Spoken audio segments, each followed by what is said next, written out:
A Filipina recounted her experience in a scam farm in Myanmar. Authorities are now working to track down Filipino recruiters involved in similar operations abroad.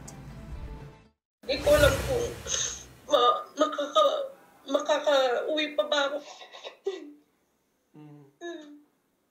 Anna burst into tears as she recalled her harrowing experience in a scam farm in Myanmar a year ago, May 2024, when Anna started her work. But after only 1 week, she wanted to leave the love and cryptocurrency scam operation. This made her Taiwanese boss angry, and she was immediately taken to the torture room.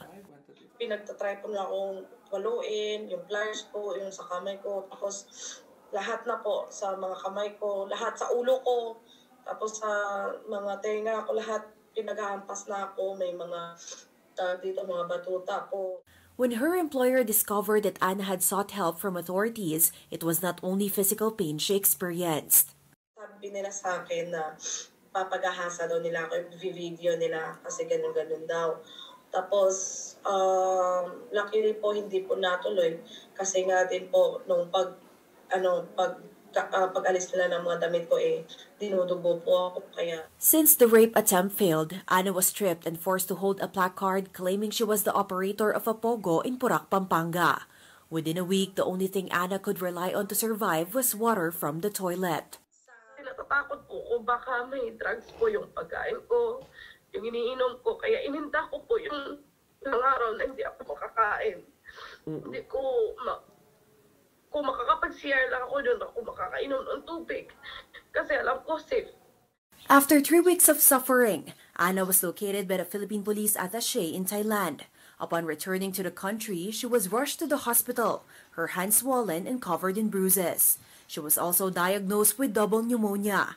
And just this February, Anna's Taiwanese boss and 3 Filipinas were arrested in Bangkok.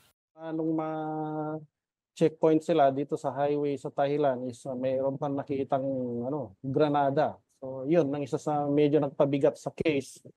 But authorities continue to face a challenge. Scam bosses and operators are using plastic surgery to evade capture. Anna's Taiwanese boss was identified only by the name on his passport. He had undergone nose and chin surgery. The DFA continues to gather information to identify Filipino recruiters luring victims into scam farms in Myanmar, Laos, and Cambodia. Let's get more details from BI Deputy Spokesperson Melvin Mabulak. Spokes, thank you for joining us. Good morning. Audio nyo, Spokes. Nakamute ata po kayo. Yes. Yun. Good morning. Sorry. Folks, thank you for joining us. Ano po na po ang update natin about sa paghahanap ng mga recruiters, no? Yung mga nagpapadala sa mga Pilipino sa so-called scam farms.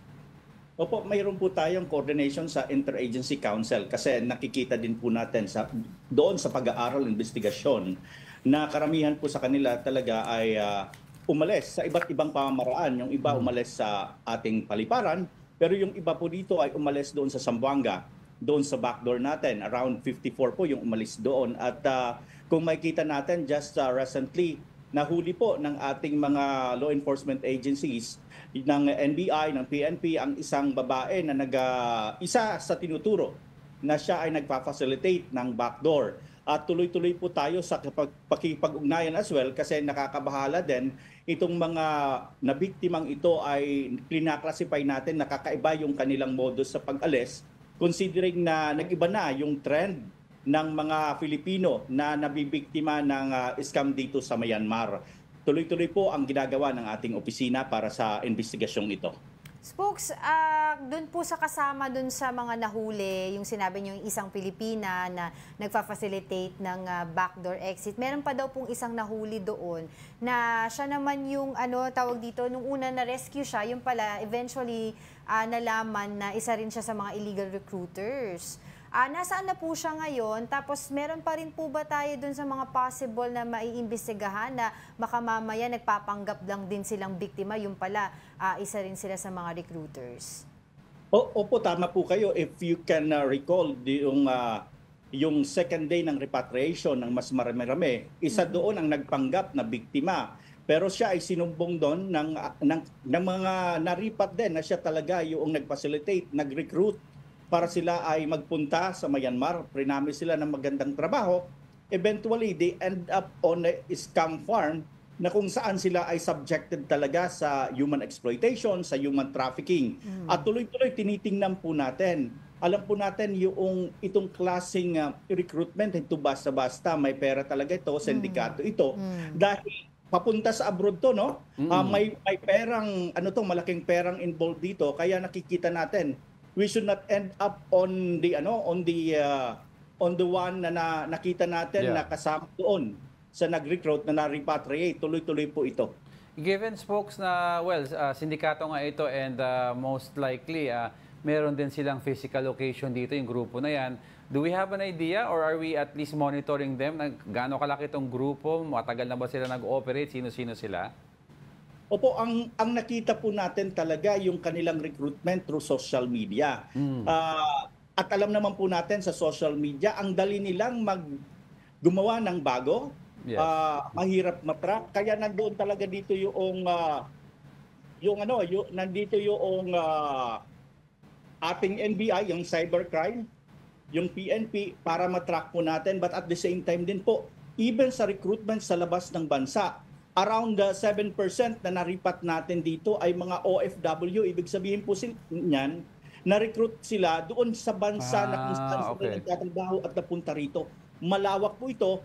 At pinapaubaya po natin sa PNP at sa NBI dahil sila po ay may capability para makapag-investigate, particularly sa cyber investigation. Spokes, meron din po bang mga insidente na we all know naman po na yung ibang mga store, karamihan po dun sa storya po dito, dito sila nare-recruit, sasabihin po sila ng trabaho dun sa ibang bansa, pagdating dun, iba na, scam farm pala. Meron po bang insidente sa ibang bansa naman na nagtatrabaho na po, no, yung mga kababayan natin doon, tapos nare-recruit pa rin sa mga scam farm? Yes po, kasi may entice ka po talaga, no? Dahil sa laki ng pinapromise na sweldo, ikaw naman po, mayroon kang nagtatrabaho ka sa labas ng bansa, may another offer na napakalaki, kaya susunggaban mo. Unfortunately, ito pala ay isang Scam farm pala. Ito pala ay scam farm pala. Kaya napakahirap po. Kaya nga ang kampanyang ito ay magiging makabuluhan lamang kung mayroon talagang full government approach, hindi lang sa immigration, pero lahat po ng mga ahensya ng gobyerno. Kung titingnan po ninyo, ang immigration tinatawag po nating last touch kasi siya na po yung pinaka-last na magbe-verify kung ang isang taong to ay aalis ng bansa. But we have to understand, the recruitment starts in the community.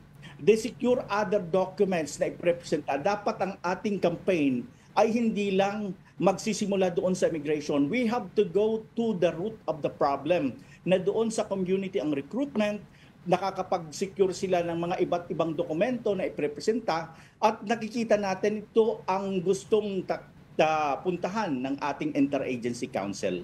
Spokes, it seems that napakadali po talaga na umalis ngayon sa atin through illegal backdoor channel, no? We have heard and seen through investigation si Attorney Harry Roque, dumaan daw doon. Si Alice Go, dumaan din daw doon, and other known personalities na may mga kaso dito.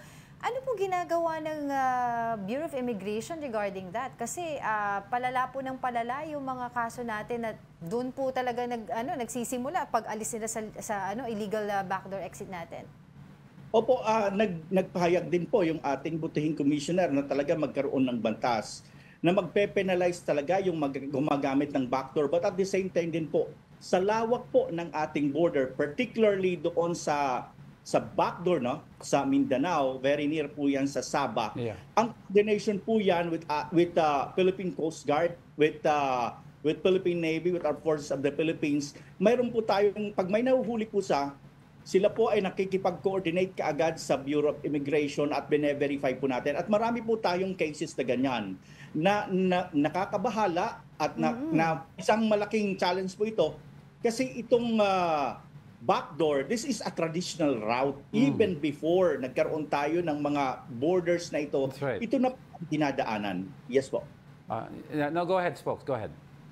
Yes, ito po talaga yung dinadaanan ng marami unfortunately, ito ay ginamit na din ng mga tao na pinaghahanap minsan ng ating batas, mga tao na nahihirapan sila makaalis sa ating mga paliparan, what they do, they evade immigration inspection and they go to the back door na napakalawak na kailangan natin ng tulong, hindi lang ng immigration, with Coast Guard, with Philippine Navy, but it includes as well yung local government unit kasi they can go out of the country even sa mga private ports lang, kahit sa beach, basta mayroon lang dagat, they can go there. That's why napakahalaga yung coordination ng iba't ibang ahensya ng ating bansa. Tsaka apparently wala po palang batas no, na nagbabawal dito. Mayroon tayo in terms sa Philippine immigration which is very kung Outdated.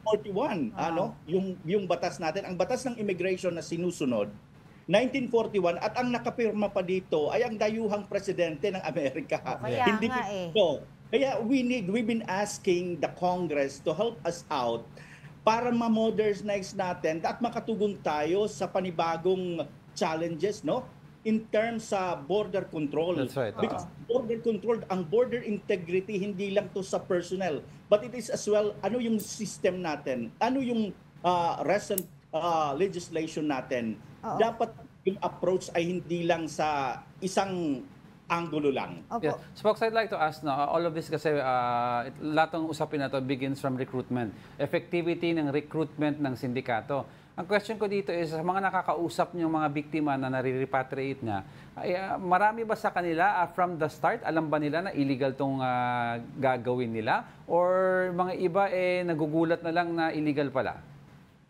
Sa karamihan sa kanila naman, they don't want to be subjected naman sa exploitation, Pero alam nila na ang purpose ng travel nila is to work.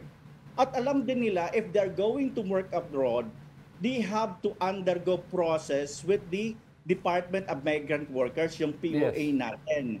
Kasi requirement po yun na dapat if you're working abroad, mayroon kang work visa, dapat work visa ang hawak mo, at dapat mayroon kang overseas employment certificate. Bakit napaka-importante yon? Kasi kung mayroon kang OEC, mayroon kang local employment agency who will be held accountable once hindi nasunod yung kontrata mo. That's right. Hindi ka pinasweldo, hindi nasunod yung kondisyon na dapat may rest day ka. Ang manadagot yung local employment agency. Ayan ang ina-avoid ng mga kababayan natin. Alam naman nila magtatrabaho sila pero hindi nagpapanggap silang turista. Lalabas sila, hindi dadaan sa POA at they just rely kung anong sinabi doon sa social media. Unfortunately, sa ganitong nangyayari, marami sa kanila ay nasasubject doon sa human trafficking, human exploitation. Alright, sige po, patuloy po kami makikipag-ugnayan sa inyo for other updates regarding this issue. For the meantime, maraming salamat po sa inyong oras, BI Deputy Spokesperson Melvin Mabula. Maraming salamat po, mabuhay po kayo.